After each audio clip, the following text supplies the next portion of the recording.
Howdy do, everybody! Welcome to the Midweek Mix-Up Weekend Edition with my co-host, as ever, the awesome General C. How are you doing today, brother? Yeah, not too bad. Yourself? Yes, not so bad at all. Before we get into things, quick shout out to Phantos. Hope you have. Hope everything's okay. Hope the youngest doesn't have COVID, of course, and you end up back at home all right and in one piece. But yes, hello everybody. Welcome to the Weekend Edition with, of course, myself, the WandrinDutch, and my awesome co-host, the General C. Today we will, of course, wrap up your weekly gaming news, anything and everything, as well as, and we didn't have one last week because, of course, I was under the weather, wrapping up our impressions of episode 2 and 3 of the Halo series. There's a lot to talk about there, of course, but we do have some awesome gaming news. Before we do, Jen, what have you been playing this week? I know we've spoke about this just before we started, and none of us have played much. Yeah, we've not played much.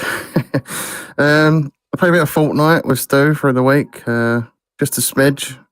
Played a bit of Hunt Showdown yesterday. I mentioned to you about that in the green room, and how I had one of the best encounters of my life on that game, and I can't wait to get to making content for that game because I'm so glad I saved that footage.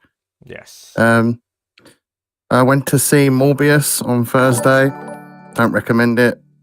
Awful. Almost fell asleep twice through the movie, and that's me being serious, 100% serious. I almost fell asleep twice during that movie. It was not good. The acting was terrible. The CGI was terrible. Worse than Halo, in my opinion. Yeah. Probably the worst movie in that genre I've ever seen. Oh dear God. Yep. That's not a good shout. Not good. I bought this throughout the week. I wanted this. What was on the packet? This. Oh, the pop character. I didn't get that. I got. This is the first one of these I've ever bought, and I got the rare one. The rare limited black metallic version of Master Chief, which is 1 in 1,000. So, yeah, I got extremely lucky there. There's the thing that tells you how many there are. Nice. Very lucky. So that was lucky, and I just wanted the normal green one just so I could have it sitting on the desk. Oh well, you've got the black one. Happy days. It might be worth something in a few years' time. You never know. You never know. I can buy as many green ones as I want. Oh yeah, too right. Before we go further, a quick shout out to Marion for the 10 Romanian. Thanks very much for that, brother. He says, you are breathtaking. Love from Midweek Mix-Up fam. Thank you very much, Marion. Much appreciated, brother. Hope you're having a good day. Yes, I haven't really been playing much either, to be fair. I have played a little bit of Age of Empires 4 with Archie. I played Forza Fridays with the lads. I think during the week played a little bit of Fortnite with you and Shom and... I think we did. It might have been like Stu. Late in the evening. Yeah. It was one day. I can't remember what day it was, but we definitely played something. I need to get in on a Forza Friday. I haven't had the chance to yet. You do. I've tried to make... There he is. There's the host of Forza Friday. Oh, there he is. Yes, the awesome midweek mix-up community member, Paul AFC, of course, hosting our awesome Forza Fridays every Friday. 8 p.m. sharp UK time. So if anybody wants in, it's an open lobby. Feel free to join in. It's always a good time. We always try and play some nice custom tracks. I've even chucked in a custom track there.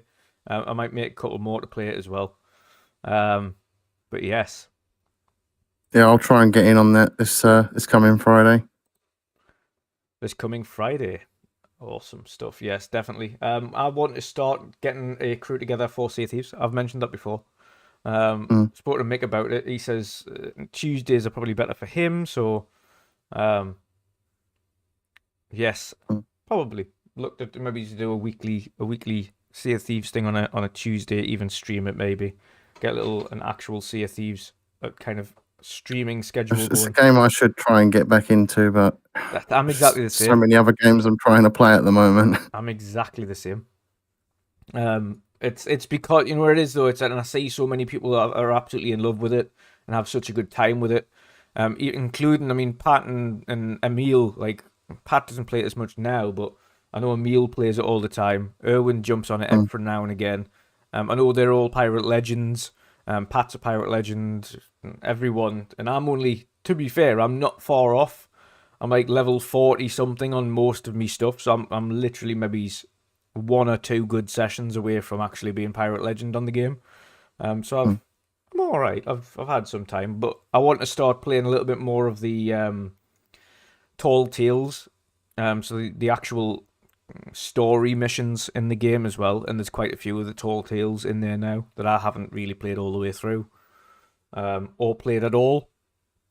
So I definitely want to play them. Marion says he's burning the ship mid of the game. Just as distance. I'll probably end up joining him if I join. Just me and him burning the ship. It's always chaos. Yeah. And Bailey Making Rent says always burn the ship at the end.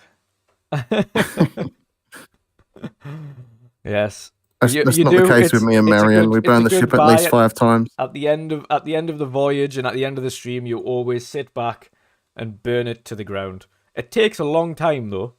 It used to be really quick, but now you've got to literally bombard the thing until it's like into oblivion. But yes, no, it's a pretty much a schedule. You have to do it these days. Yes. Maybe it makes up does. Yes, we will turn into a Sea of Thieves stream. We'll have one set day for Sea of Thieves, I think, every week. Where I go through, do some voyages, get a crew together, have some fun.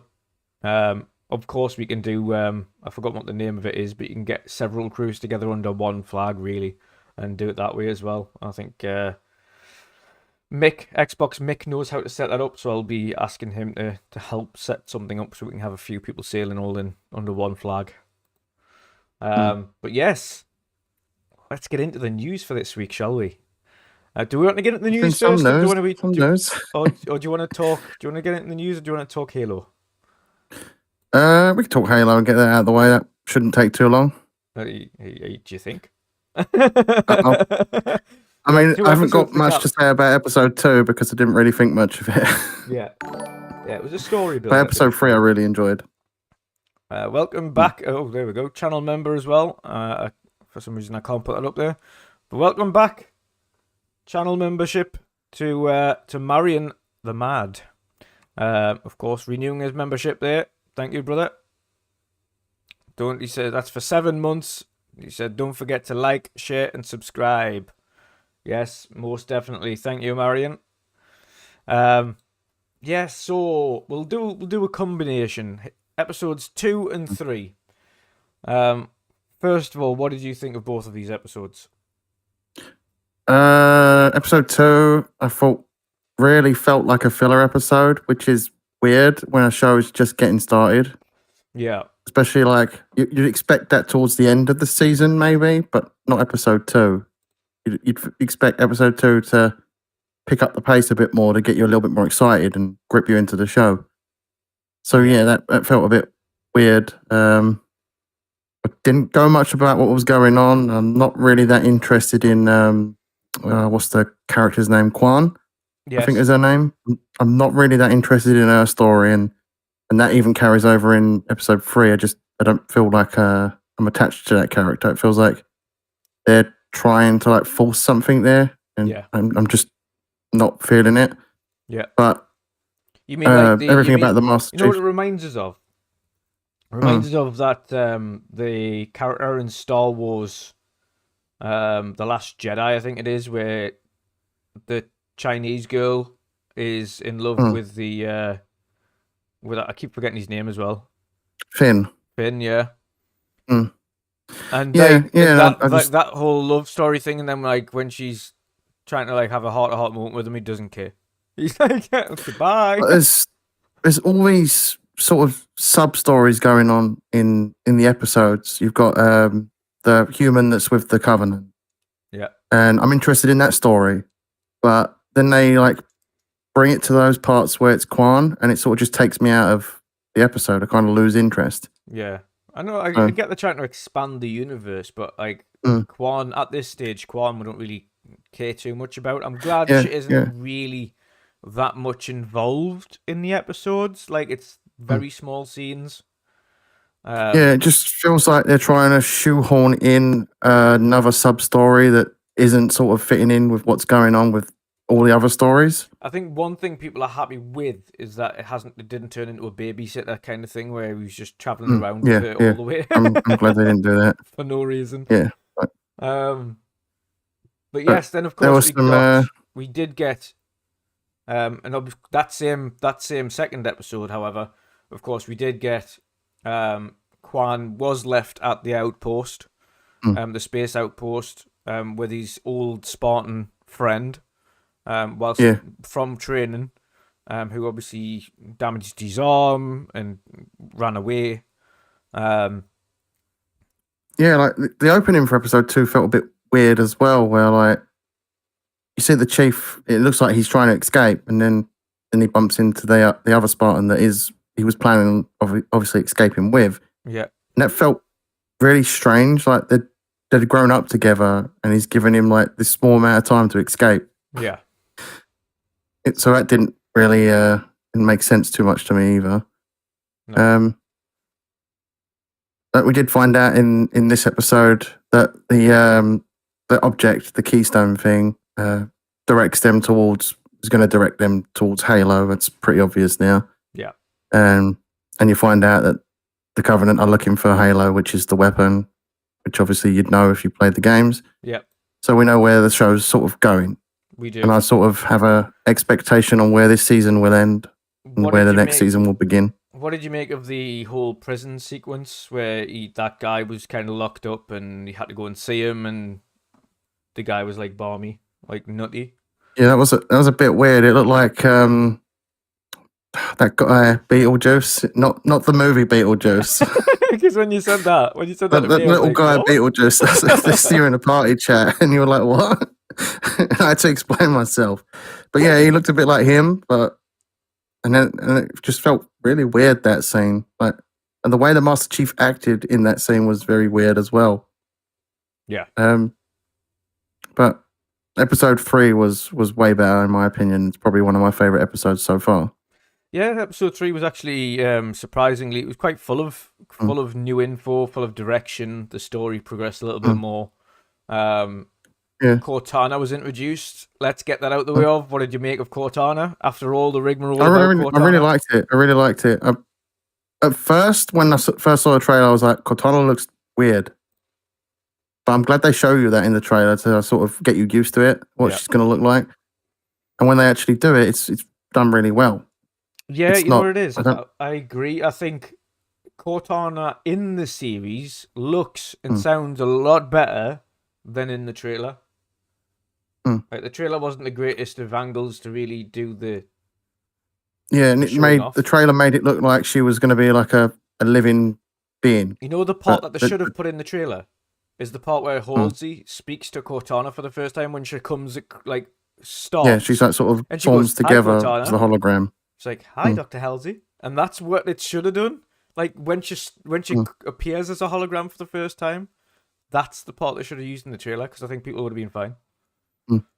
I think a lot of people are complaining about how tall Cortana is as well, and that don't bother me because I assume that once she starts going around on adventures with the Chief, she'll be more small and like appear in his hand and all that. Oh, of course, yeah. I liked how... So I think I loved in the episode though how like Cortana appears in front of Silver Team, and he's like, "Will you just like fuck off?" It's like an awkward moment, like, leave me alone. Disappear. Turn off. Switch off. Go. I like the reaction to her as well. They're all just like, "What? What's this?" Like, who the fuck is this? Yeah. Because he feels like he's undermined. Like, he feels like he's got a babysitter, and I think he doesn't want them thinking he's being babysat either. Because they're like, "Well, we trust you, whatever your decisions are, etc., etc." And then all of a sudden he's got this AI that's like beside him, and she's like, "Oh, I can help. I'm here to help," and blah blah blah. And they're just like, "Help? Like, we don't need help. Like, we're Silver Team." Yeah. What did you think about the way they humanized Master Chief in this episode when he took his little inhibitor thing out? I loved it. I thought it was really good as well. I really enjoyed it. I've got a theory that they're doing that so that when they do put that like inhibitor thing back in his body, he's had a sense of what humanity actually feels like, and now he knows what he's fighting for. Do you think they're going to put it back in, or just let him, or just leave it out? I think they might put it back in him, But would he just so that like maybe, I don't know.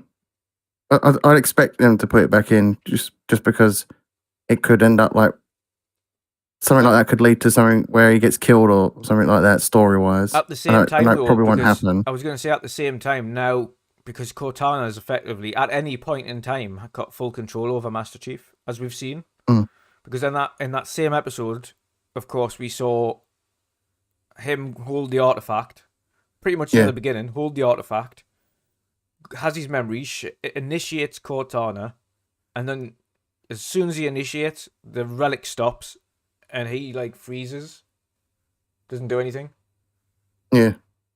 So it's definitely him that has the control of the object, and when Cortana sort of takes control, the object sort of, I guess, picks up on that and refuses to go any further. Yeah.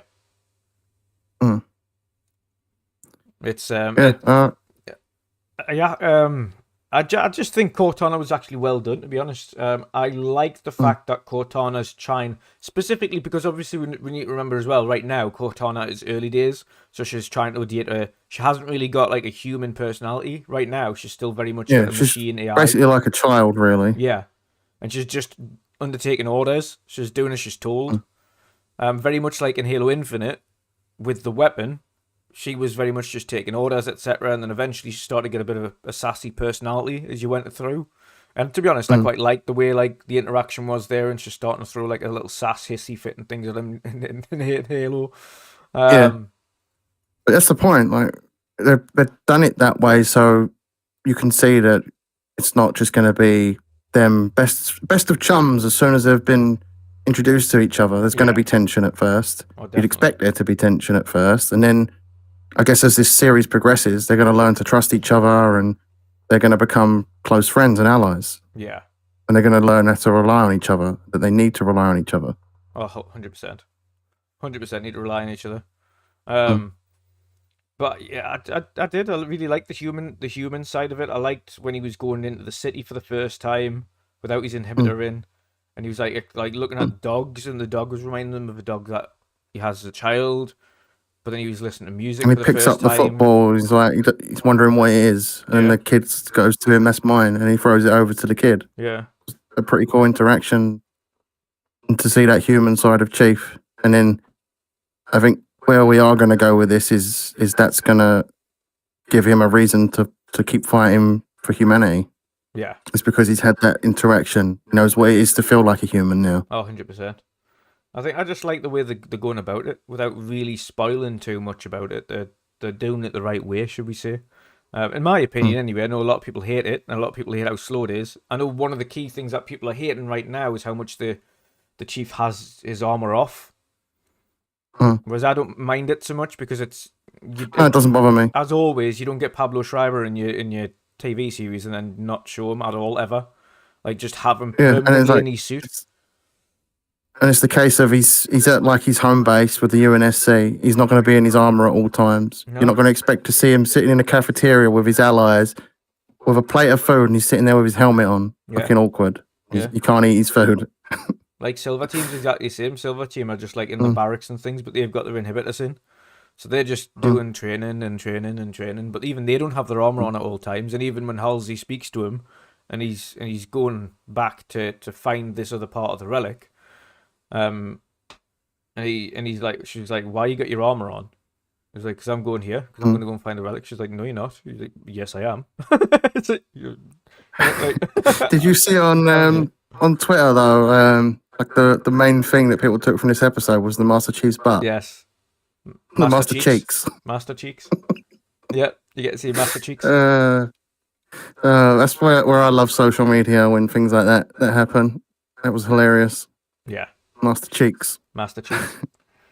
But it was good to see. And then obviously, like she was like, no, you need to get Master Chief to trust you. So just go along with him, being his accomplice. Like, he needs you on side. He needs someone on side. So the more he trusts you, the better it's going to be, in general. So I think that's a good way to go about it, to be honest. And I think eventually she'll just be helping him without having to worry about orders, which is what we see from Cortana anyway. They end up becoming like essentially inseparable, and they need each other. When do you think we'll see the Halo ring for the first time? Oh, that's a good one. There is 6 episodes left, if I'm correct. Episode 5. I think we'll see it at the end of the season. Oh, really? I think we'll see. I think we'll see it before that. I think I've got a feeling episode 8 and 9 might be the fall of Reach. And then from that point, it'll be the Pillar of Autumn escaping, and then the episode will probably end with them seeing the Halo ring for the first time, and then the next season will be continued from that. Yeah. I think we might see it in glimpses. I think a few people pretty much agree with you. We've got Pseudo saying he says second to last. Cypher says second to last. So yeah. Yeah, I think that could happen. Maybe second to last is when they get to the Halo ring. So maybe episode 7 and 8 could be the fall of Reach, and then end of episode 8 you see the ring, and then episode 9 could be the battle on the UNSC Pillar of Autumn, and then the episode ends with possibly ends with the dropship approaching Halo. Yeah. So the next season we start with the Chief on the ring. Yeah.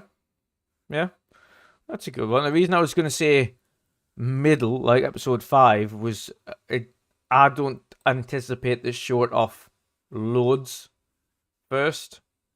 I think they just give a glimpse of it in an episode and then return back to it maybe later on properly. But I think they'll introduce it early on, so they'll just give like they did essentially with like the fighting capabilities of the Master Chief and Silver Team. Like they showed it off immediately, but then you haven't seen it since. You haven't seen them fight at all since then. So I think we'll see them a little bit like much more involved in combat very shortly. But I think they're going to do the same with the ring. So you'll see that woman who's hanging out with the Covenant. You'll see her kind of finding where the ring is, and they like show it up on the screen or something like that, and they're just like, right, we've located it. Yeah, I think there'll be subtle hints like that where you'll see it, but not actually see it. It'll be like in holograms and stuff like that. And I think they'll introduce it like that. They'll introduce it where they go, oh, we found the ring, and then they'll show it up on like some kind of hologram and be like, here it is. Obviously, it's at that point, of course, everybody needs to realize all these rings are always in one piece when they originally find them. It's only the battles where Marines or UNSC or anything like that go in and then explode part of it to make sure it doesn't work. Of course, you have to make sure the ring is destroyed, otherwise that's the end of humanity. Essentially. What did you think of the action sequence in this with the I can't remember her name, the woman that was with the Covenant?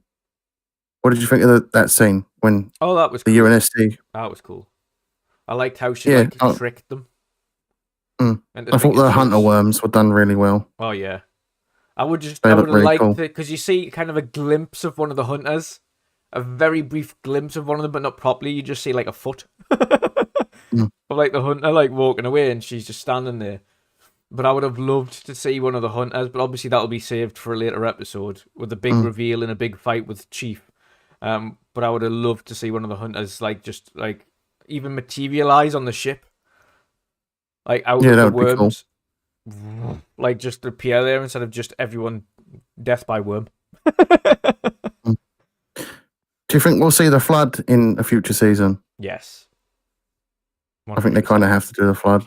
100%. Especially if they're going to land on a Halo ring, they kind of have to. Yeah, I think the first Halo ring that they will land, because obviously I think was the first Halo not about the first Halo ring anyway.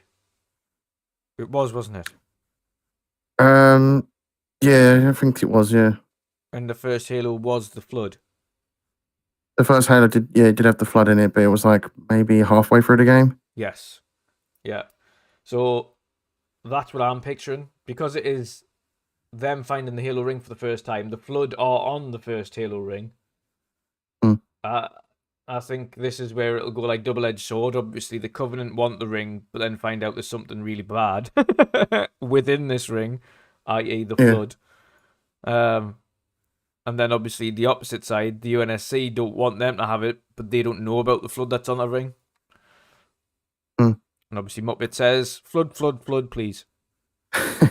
Yes. I'm interested to see how they pull the look of the flood off. That's going to be interesting. That'll be amazing. You know what it is though? It's the first time you see the flood in the game as well. That is in itself more of a horror section. It was a mini horror section of Halo, which is obviously you never really see, to be honest. But it's obviously awesome to see when they've got things like that on. So I would love to do them a bit more.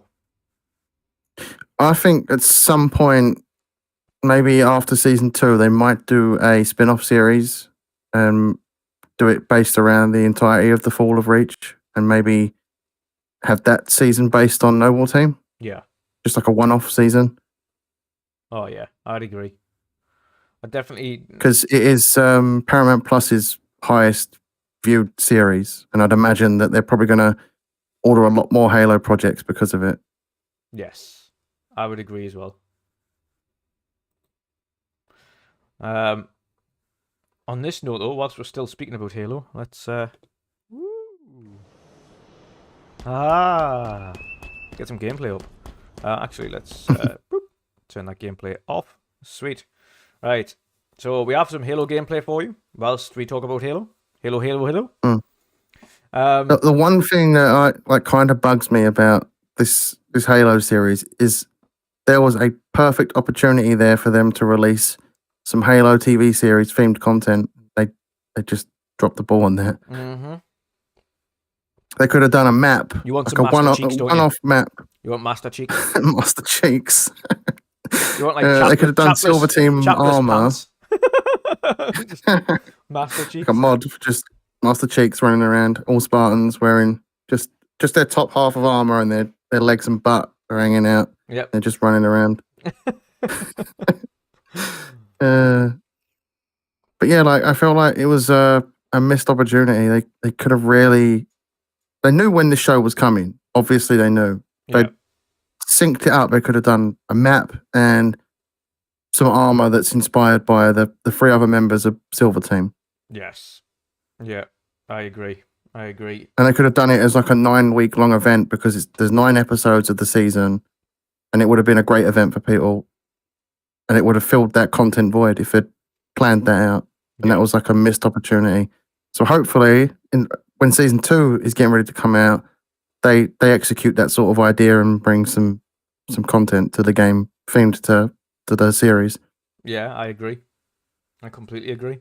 To Muppet, drop me a message on Twitter, and I will tell you how to watch it in the UK.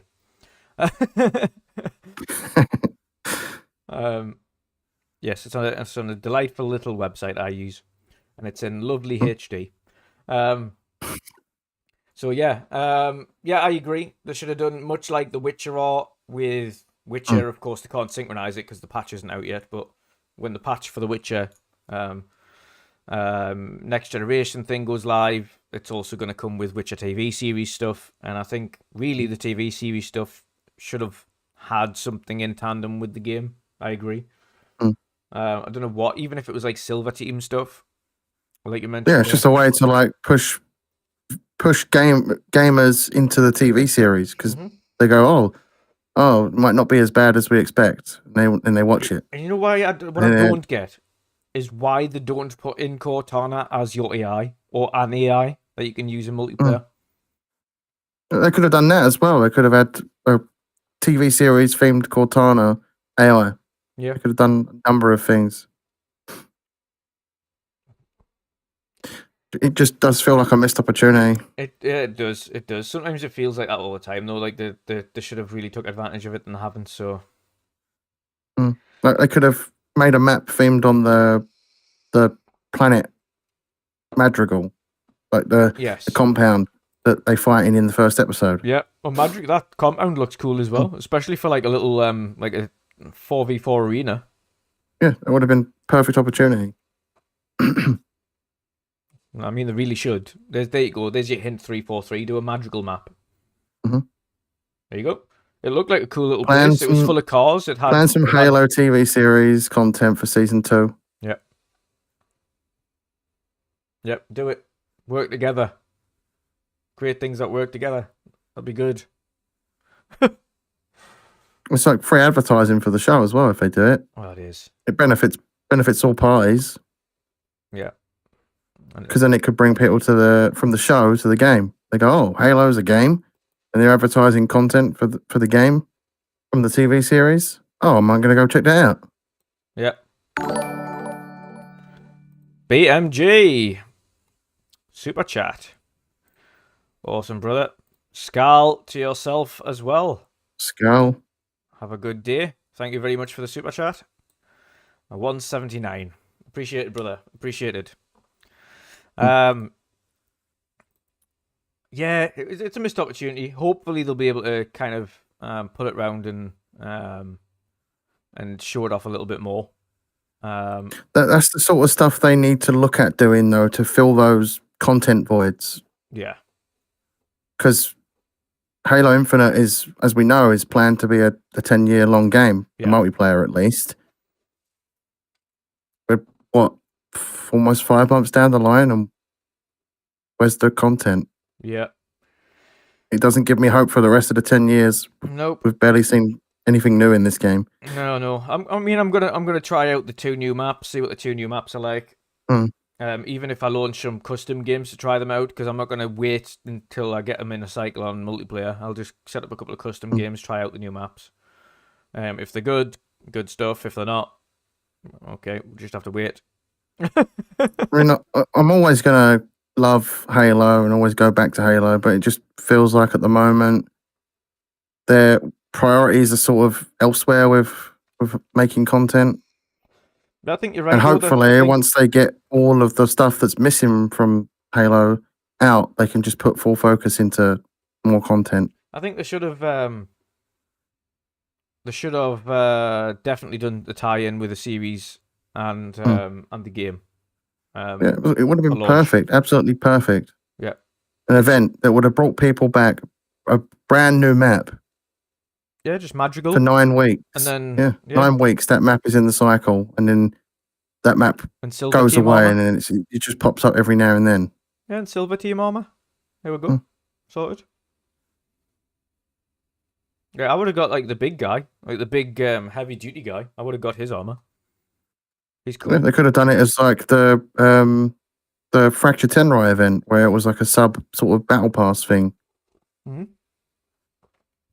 Yeah, like a mini one.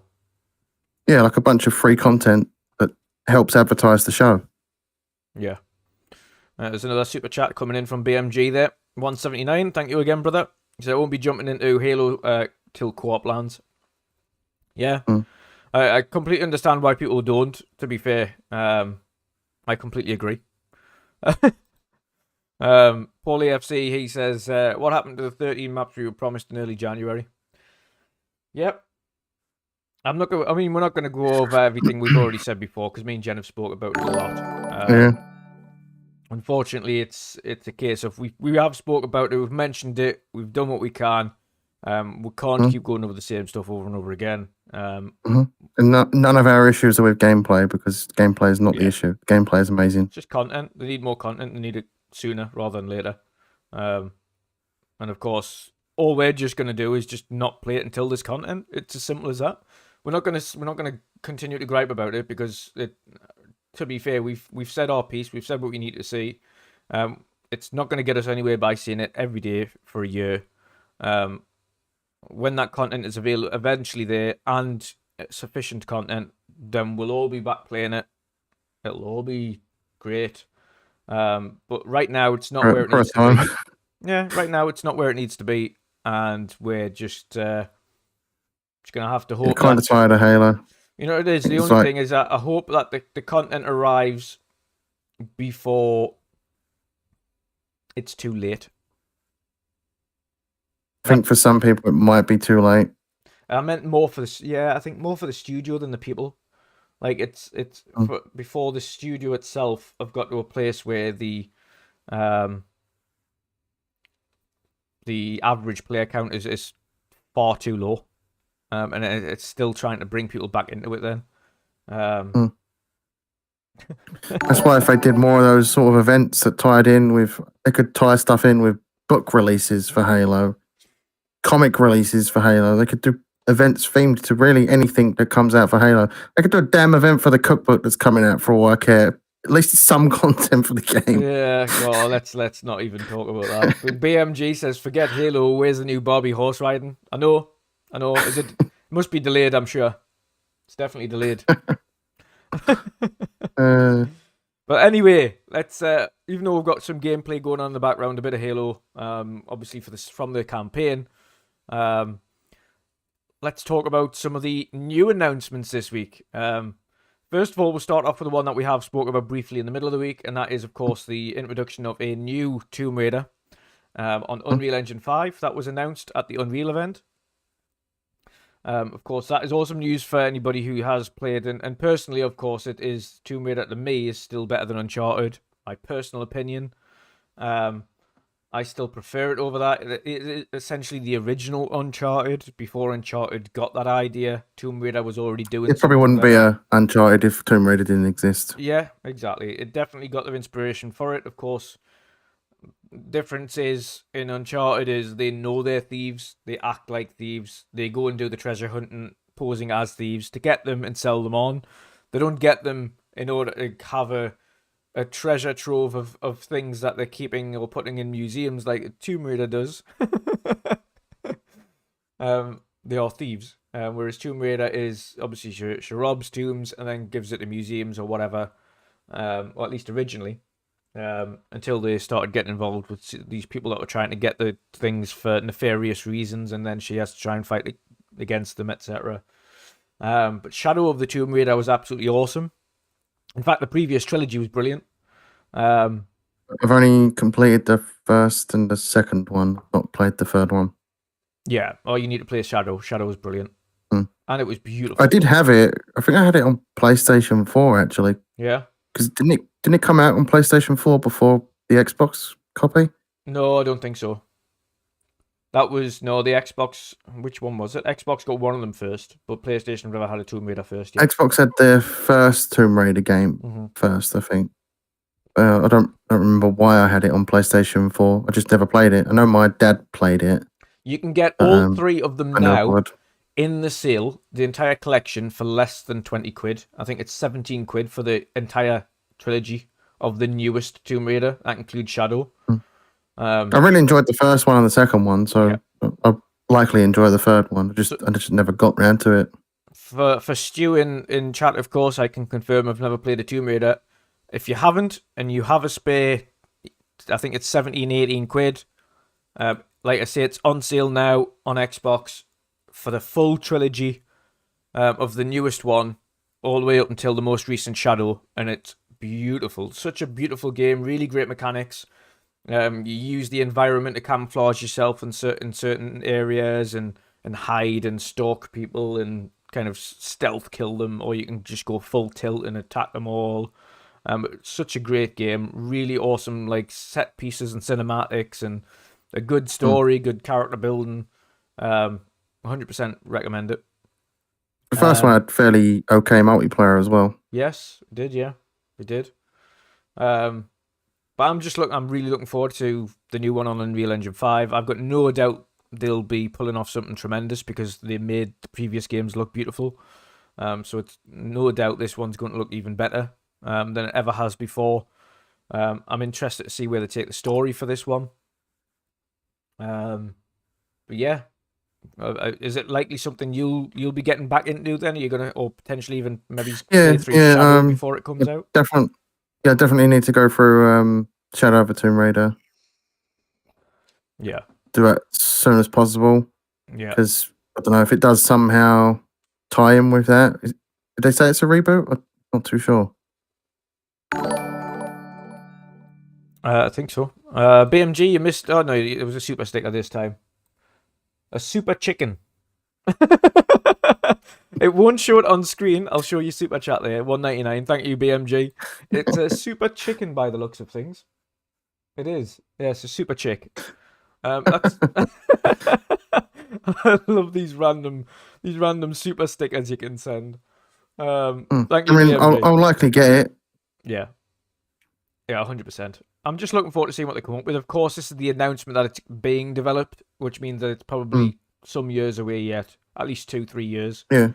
I'd imagine it's going to look crazy good. Oh, God, yeah. Unreal Engine 5 is something else. Yeah. Yeah, Unreal Engine 5 is really going to help. And we've mentioned this before. It's going to help developers of all shapes and sizes, judging by what they can do with very little time. From what I've seen so far, big and small developers, they're going to make a lot of use out of this, and there's going to be some crazy looking indie games coming out on Unreal Engine 5 this generation. It's going to look insane. It's going to get to a point where you're not going to know the difference between some indie games and some AAA studios. No problem, BMG. Thank you again for all the super chats, brother. Much appreciated as always. You have an awesome night. Have a good one. And of course, I know it says elbow cough, but we know that's meant to really be really be the dab. But yes, yeah. Like Unreal Engine looks insane. Like even the footage that the Coalition have showed off for that little demo thing they put together. It makes me excited to see what their current project they're working on looks like, and their future project with Gears 6, what that looks like. I can already imagine Gears 6 is going to look insane. Oh yeah, it's going to Gears 5 already looks mega. Yeah, and, like Hivebusters alone. Yeah, it's amazing. It's a beautifully visually stunning experience. There's a reason for why like 3 hours worth of time. There's a reason why Epic have collaborated on two things now with the Coalition to show off the engine. The Matrix and... That Matrix experience was crazy. The Matrix, exactly. The Matrix experience, and now obviously this brand new footage that they put out the other day, which of course was helping showcase the engine. And there's a reason why they keep working with the Coalition, because they are really, really adept at using Unreal. And obviously they create some absolutely tremendous looking games on the engine as well. So they want them to keep using it and showing it off.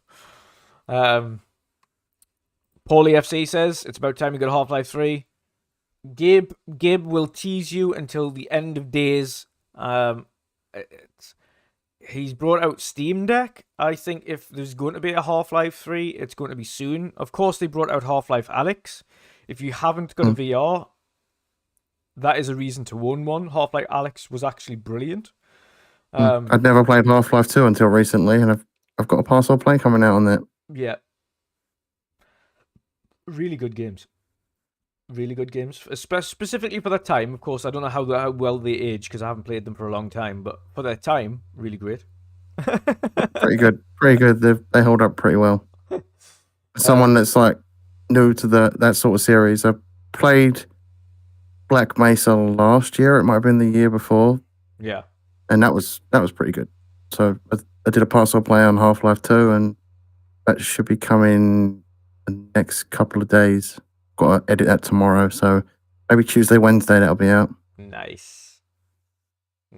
Looking forward to that. Next though, there's some comedy I put in the script for that, and I thought it was pretty funny. Well, I'm guessing we shall wait and find out then. More news, of course, that we got this week, which is more awesome news, of course, was the announcement that they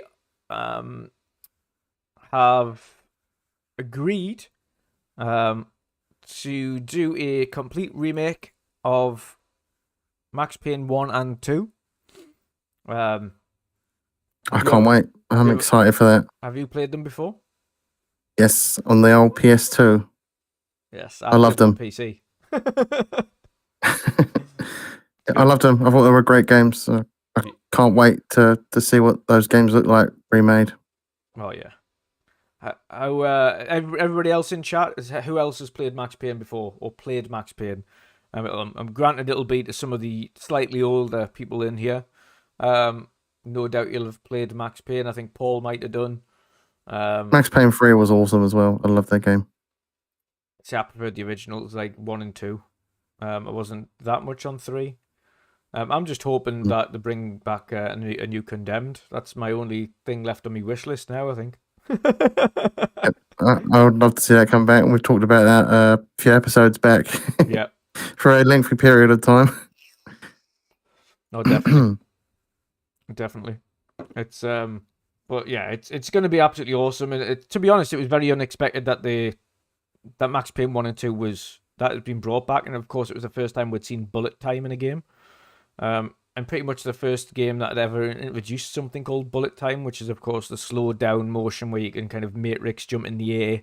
Yeah, it was amazing. It was so fun. So it was all good. the mechanics you could do where you like run, slide, and then jump, and then bullet time round the corner and take out all your enemies, and then.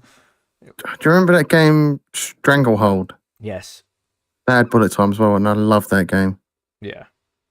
No, it was just absolutely awesome. Awesome game, awesome stories. Of course, they brought out a very unfortunate TV series, film for Max Payne that didn't do too great. Did you watch the film? I believe I have, but it must have been that bad. I don't remember it. I'm sure it was Mark Wahlberg. It had Mark Wahlberg in it, yeah. Yeah. Yeah, it wasn't great.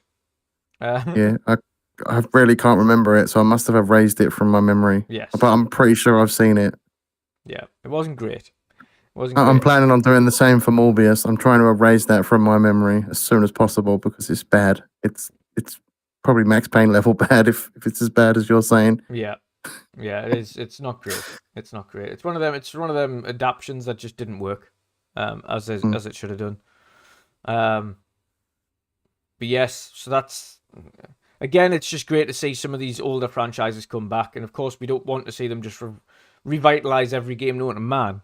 But certain games do need to be brought to the new audience, like the likes of Max Payne, which was an awesome game for its time. I still say Condemned needs to be, because I think as a horror game, it certainly stood out. It was something a bit different. Of course, you were a police officer, not like the Raccoon City police officer. It was a bit different to that. There wasn't zombies per se. It's more psychological sort of horror. Really got in your head. Yeah. A detective game where it was like loads of, should we say, drug-addled psychopaths that were kind of running around the place and kind of just creeping around in the darkness, and they would just spring out on you, and some like kind of fear type moments where you would have like paranormal things going on, where like mannequins would just appear out of nowhere and just random stuff would happen out of nowhere, and there was like serial killers going around, and but yeah, they're the type of games like Max Payne and Condemned and things are the type of games that you'd love to see coming back. And of course, we've got Dead Space coming back as well, being fully remade. That's going to be absolutely awesome when that's complete. I can't wait for that either. And the Resident Evil 4 remake when they announce that. When that's I mean, it's announced. Of course, we know it's getting done. It's just it's just when is that coming out? I really expect that announcement anytime soon. Yeah. We'll see it this year. We'll see a lot of these big announcements this year, I do suspect. I think it was planned to be announced last year, but there was rumours around that they'd restarted the entire project because the vision sort of went off sort of their plans. Yeah. So they went back to the sort of drawing boards to get things back on track. Yeah. Stu's list is getting longer and longer here. He said, "I'll put it on the list with Tomb Raider." Yeah, you're gonna have to have it. You're gonna have to have a long vacation, Stu, to play all these games we're telling you to play. And another one that's announced this week. Today, in fact, it was announced for the 20th anniversary stream for Kingdom Hearts. Kingdom Hearts 4. Along with a few mobile games, but Kingdom Hearts 4 was the biggest announcement of the lot. Kingdom Hearts 4 is announced, of course, as coming out.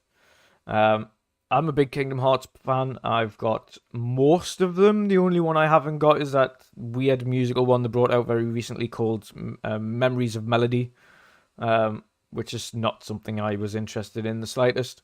But I'm a big Disney fan. Like across the board, obviously love going to Disney as in general, love watching the Disney films, Disney Plus, of course, like we all have. But it was the mashup between Final Fantasy and Disney that really intrigued me when I first started playing them.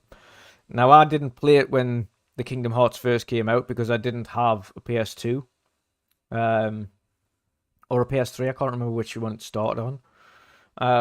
But I didn't have it when it originally came out. I didn't get it. So I played it much later on.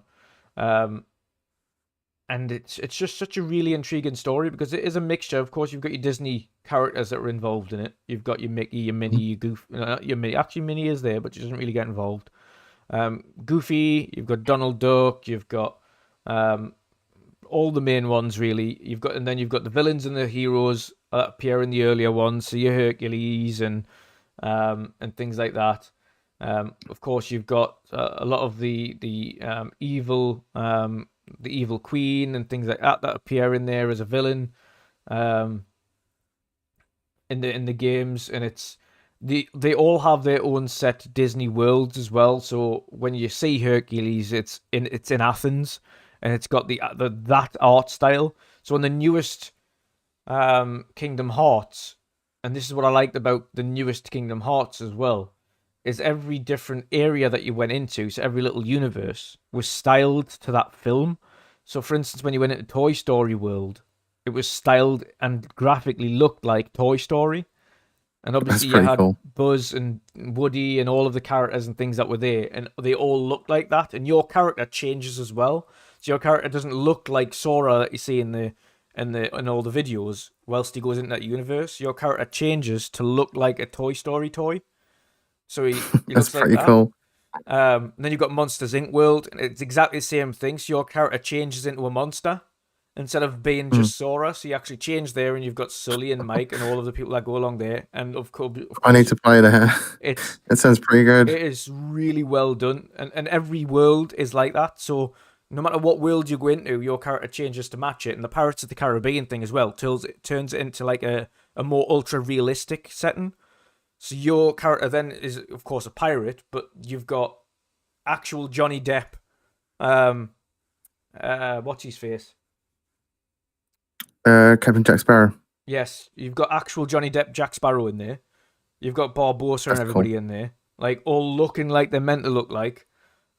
It's so well done and so well detailed.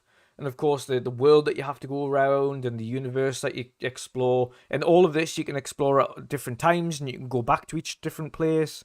And you've got like an upgradable gummy ship, as you call it, which is your spaceship that you fly around in. And you've got like mini bosses in space. So you've got like an asteroids type of mini game space shooter in between all these worlds. There's just so much going on. It's like games within games in this stuff. But then it's also got like an awesome like Devil May Cry-esque combat kind of feel to it as well, where you've got like multiple moves, and then you've got these awesome ultimate abilities where like they involve things from Disney in there. Like you could have a pirate ship that rocks back and forwards and wipes people out, or you've got the carousels that go around and like murder people. It's just so much to it. It's such a really well done game, and I think personally like they're quite underrated as a franchise, specifically to the open audience, because people just think Final Fantasy, they think Kingdom Hearts and Disney, and they're just like, no, I'm not playing that. It's a kid's game. But it isn't. There's a lot of like underlying, I wouldn't say adult themes there, but it's very much like true evil, where people are trying to kill people like taking over people's bodies. People go to the dark side and the light side.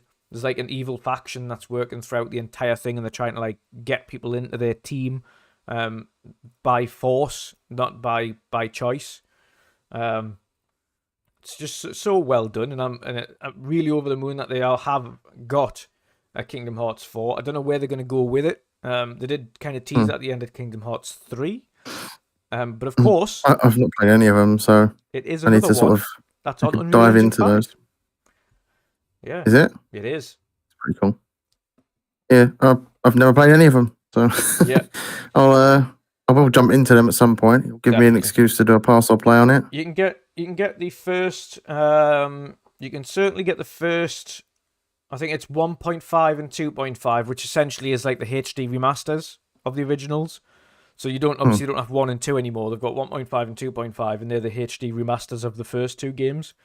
So it'll be good to kind of play through them. They're shorter than 3. They're about 15 hours each. So they're not like long games. You can kind of get through them pretty quickly. 3 is a long one because, of course, that was a new gen. That was the most recent one in recent times. And to be honest, the fact that they've announced 4 this soon on after 3 is quite good for Square.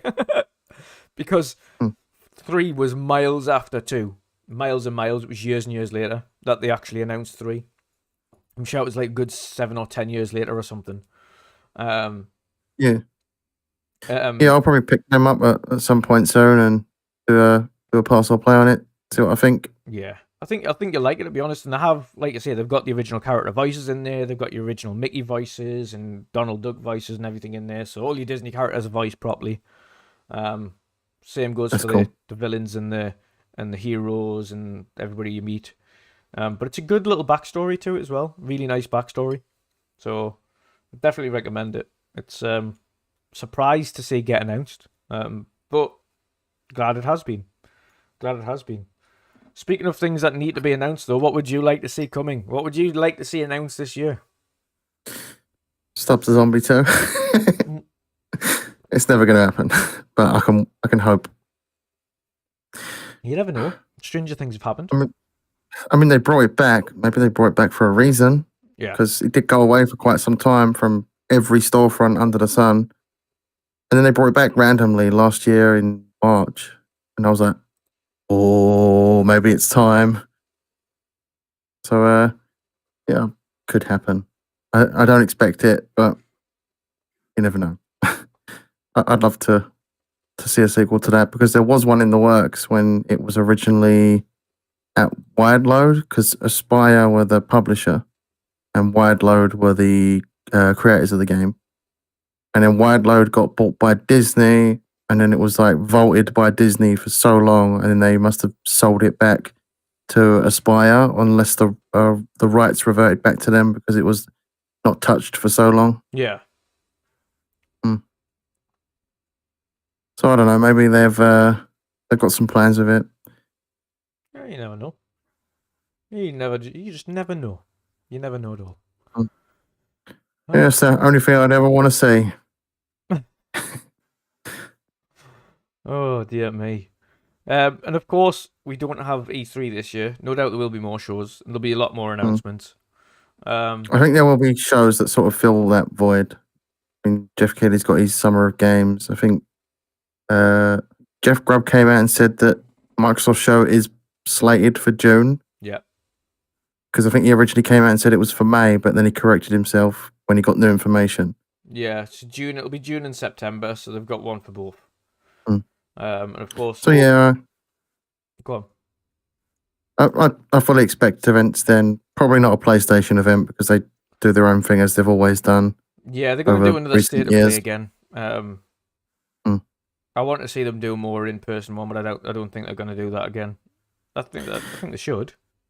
I think we'll see their next state of play pretty soon. It looks like it's going to be God of War related, because I think the person who voice acts Thor in the game, from Ryan Hurst, yes, tweeted something yesterday, and Christopher Judge, who voices Kratos, responded to it. So to me, that sounds like they're amping up to show off some stuff. Yeah, it's from Sons of Anarchy.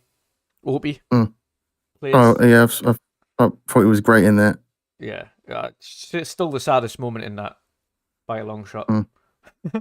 I hated the fact that they killed him off like that. I was like, no! I had to stop watching the show. I was like, they're killing off all my favourite characters. I can't watch this no more. It's too evil. So I tapped out in season 5, I think.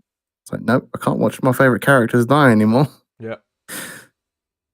I completely agree. I was exactly the same. And then someone spoiled it for me anyway, so I was like, oh, I can't be bothered to watch it now. I sort of know what's going to happen at the end. Yeah. And I won't spoil it for anyone in chat because it's a great TV show, and I would highly recommend it. But that just sort of put me off of wanting to continue watching it. Yeah. Yeah. A quick hello to Outbreak Podcast. How you doing today, brother? Hope all is good. Thank you for joining us. We're not too far off the end, actually, so you might have missed the beef. You might have to catch up afterwards. But yeah, it's going to be a bit of a strange year. It's going to be awesome to see what other people have planned. Of course, for ourselves, as everyone knows, we have the Indie Showcase, which will start off your showcase seasons in only just 2 weeks' time. Of course, the Indie Showcase, if you don't know already, is a showcase that we create in conjunction with the community. We have over 12 creators, including myself, involved this year. We also have over 100 games shown off this year with a couple of surprises and some giveaways, which is absolutely awesome. And of course, a special guest that's going to be joining us for an awesome message for the community as well. So, yes, it's going to be awesome. So far, it's looking like it's going to be about 3 hours-ish long if you take out the starting soon kind of animations and things like that. So, yeah. I can't wait for that, man. I'm so excited.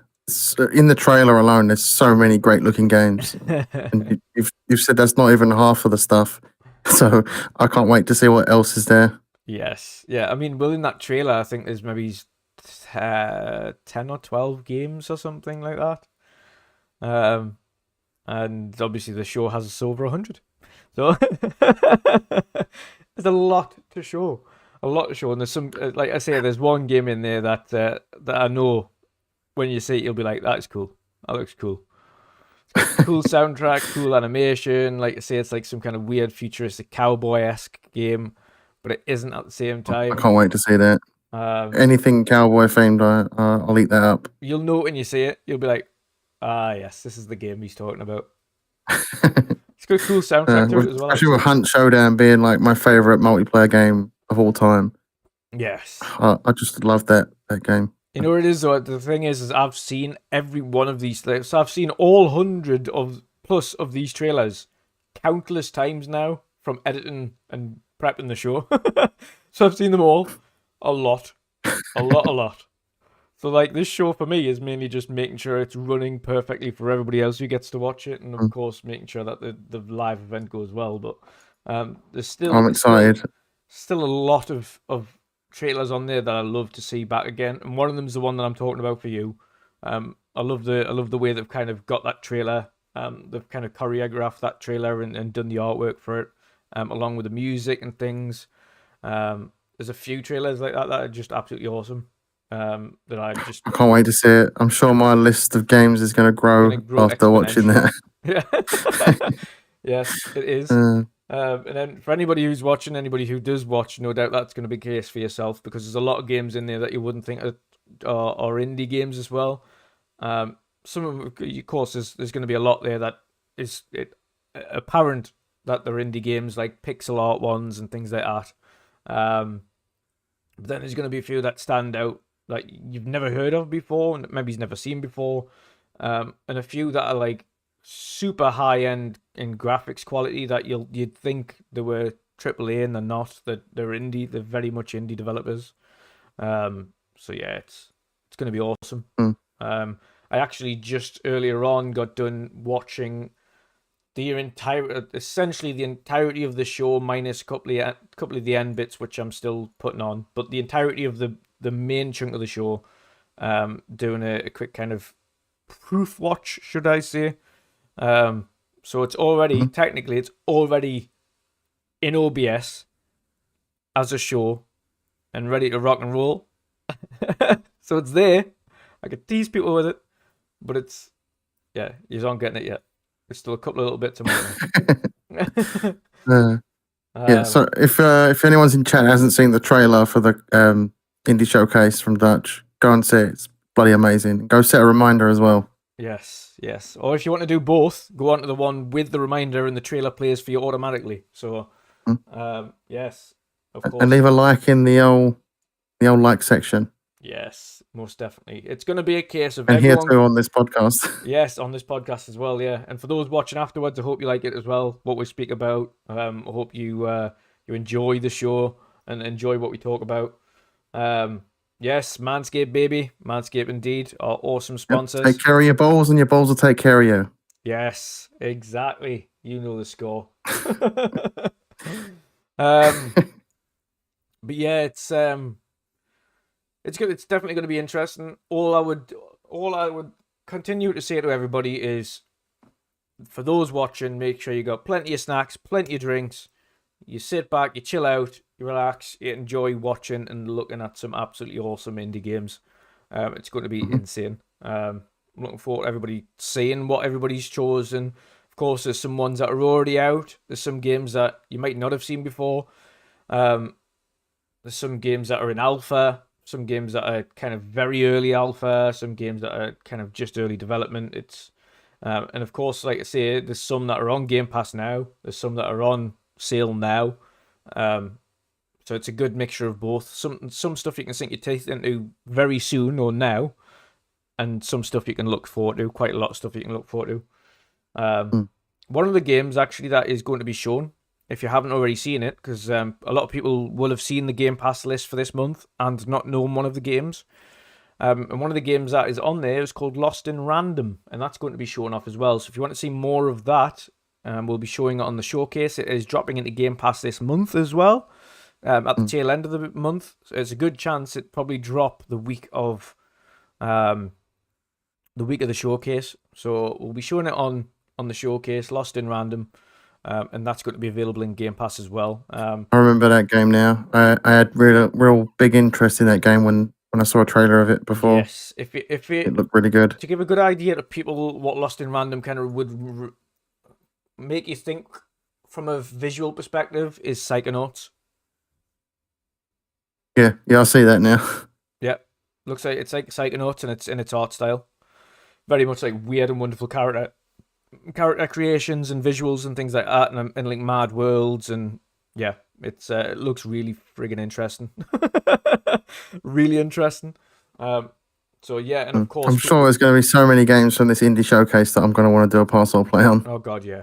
Oh, it's going to be that parcel playlist is going to get so long. Yeah. Yes. It's already long as it is because people keep asking me to put stuff in it. Yeah. Yeah. Oh god, yeah, it's going to be mad. And I know people keep asking us to set up like a AAA version of the indie showcase as well, but I don't think it quite has the same oomph, and they certainly don't need the same visual presence. Let's say, as you would do from a trip like an indie. Indies need our support. Indies need the extra money pumped towards, should we say, money pumped towards them, but also the extra eyes on them, the extra viewability. Oh yeah, definitely. AAAs don't, and we've got big companies that can show off your AAA games. They're very well. Indie developers have really carried the gaming industry these last few years. Yeah, and they definitely deserve seeing some more there. Poly FC, yes, Bomb Rush, Cyberpunk. I know that's high on many people's priority lists. Of course, it's a spiritual successor and by the creators of Jet Set Radio. So I know people are looking forward to that. And yes, that's one of the many games that are being shown. And because it's the one thing I do want to say on here as well, actually, that some people might know. Of course, there's a lot of games, and some do have crossovers, as you can imagine. A lot of the creators that are involved will have the same ideas and same games as each other. So, of course, not everyone's got them in their lists. However, there are certain games where there is a trailer, and then I might have found either unseen development footage for that game that you won't have seen before, or there's been gameplay footage that I've went after. So one creator, you might see like a snippet of a very quick 1 minute trailer in one person showcase, but then further into the show, you'll see more of a little like 3-4 minute deep dive into the gameplay, and you'll see actual gameplay of that game that's coming out in the future. So there's a couple of instances where you see that. It's going to look awesome. Bomb Rush Cyberpunk has its trailer, and it also later on has another section that shows off a bit more of its gameplay. There's a few games like that. So it's going to be awesome to see what people think of these games. There's going to be some absolutely amazing things, and even with some of these where they've got duplicates, as it were, and they've got like a trailer and then a gameplay thing later on. The gameplay for the game count was just for games that were singularly shown. It didn't include the duplicates. So it's still over 100 even with the duplicates, which I've already counted through, and it's going to be absolutely awesome for people to see it. But yes, I'm just hoping that the showcase goes off without a hitch. People love it. People enjoy it. And I'm going to do a little thing as well throughout the show, was hashtag CIS22, and for people that obviously hashtag their favorite moments or favorite games that they've seen throughout the show, or even comments about the show. Afterwards, we'll do kind of a fan accolades trailer, which kind of breaks down every game that was shown and puts some of the amazing community comments on there about what they've thought about the showcase as well, and puts that into this trailer. So of course it shows what the community feels about this community showcase. So it kind of gets That's everybody awesome. involved. So we'll do that, and of course I think best comment as well. We'll do a giveaway for or something. So yes. But Jen, I think that pretty much wraps it up for today. There's two other quick things I wanted to talk about. Let's go. XCOM 2 will be free on Epic Games Store next week. So Thanks if for you've reminding us. never played XCOM 2, go to Epic Store next week. I think it's on Thursday. They're free games refresh. And grab yourself XCOM 2. Yes. And also, VGC put an article out about Guardians of the Galaxy developers saying that the game is now finding its audience, especially on Xbox Game Pass. Yeah. Which is great news. Hopefully, this can bring upon a sequel. I would love to see a sequel to this game. Yeah. I really enjoyed it. Thoroughly enjoyed that game. Yeah, 100%. Yeah, it was awesome. There's just two things that I wanted to add there. Nice. Pretty much. Nice wrap up. That's it for the news. Happy days. So, brother, what are you going to be doing for the rest of this evening? Are you going to get some gaming in, or are you just going to go and relax? What's your plans? Where can people find you? I'd like to get some gaming in. Yes. I've not gamed too much. I've got my parcel play recorded. I'll edit that tomorrow. So I'll take some game time tonight and focus on the editing tomorrow. Yeah, I'm resting me weary legs, so I'm gonna get another drink and then have some game time as well, I think. What are you gonna be up to and where can people find you? I've got my parcel play coming out for Half-Life this week, probably Tuesday or Wednesday. So that will be on my channel, The General C. You can find me on Twitter, _General_C. Nice. I haven't streamed lately, but I am considering going back to Twitch just because it feels a lot easier to build a live audience there. So I've not decided on that just yet. Yeah. But I likely will go back there. As much as I dislike the company themselves, it does seem like a way better place to stream. Yeah. It's easier for some and it's easier for others, of course. We've both got similar subscriber counts on here. It all depends on your active subscriber count as well, I think, and the amount of people that interact with you on a daily basis. And for us, even though we've got like 100 and odd people that follow on Twitch, we've got a much higher interactive viewership on here than we do over there. So even when I've multi-streamed to Twitch and YouTube, I always have double the amount watching on YouTube than I do on Twitch. Yeah. So it's really weird how that works. I think it's more of a discoverability of live streaming on Twitch that's easier. YouTube doesn't really have that, which is a shame, and I hope they do because this is where I really want to stream on YouTube. But it's just not got that discoverability for live audiences. So kind of want to go back to Twitch until YouTube's been improved for live streaming. Yeah, that's understandable. Completely understandable. And to be fair, for the vast majority of people, like I say, which is why we have a Twitch collective, which is why we have it in the first place, the vast majority are streaming on Twitch. Yeah. Of course, we've got, obviously, there's yourself, there's Pat, Emil, Stuffed Sean, Xbox Mick. All those are Twitch streamers. So, yeah. Yeah, I'm thinking about personally streaming some more of like the classic games as well as doing the live episodes of Pass or Play. Yeah. The live episodes of Pass or Play I'll just take and then upload to YouTube separately. Yeah. And of course, let's not forget Paul AFC as well, who's now started his Twitch journey, his journey to affiliate, I do believe it is. So good luck with that, Paul. I'll have to go and give you a follow, mate. Yeah. Send me a link over Twitter and I'll give you a follow, Paul. Yes, definitely. But yes, that is all from us this week. Like I mentioned, of course, you can find us right here in the middle of the week on the Midweek Mix-Up podcast. Of course, the regular episodes. Of course, you can find me on Monday evenings on Primetime with Boomstick XL on Double Barrel Gaming Webs on YouTube channel. And of course, last but not least, this week you will find me on Xbox Ultimate with Mav Fun Speculation on Friday evening as well. It's a late one, thank God. It's a weekend.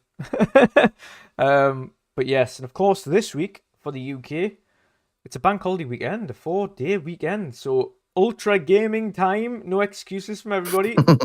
You've got a lot of time. For those of you wanting to go drop Paul a quick Twitch follow, there's his link there on screen, twitch.tv/Paul_AFC. Let's get him up to that 50 follower mark. And of course, one step closer to that affiliate status. Just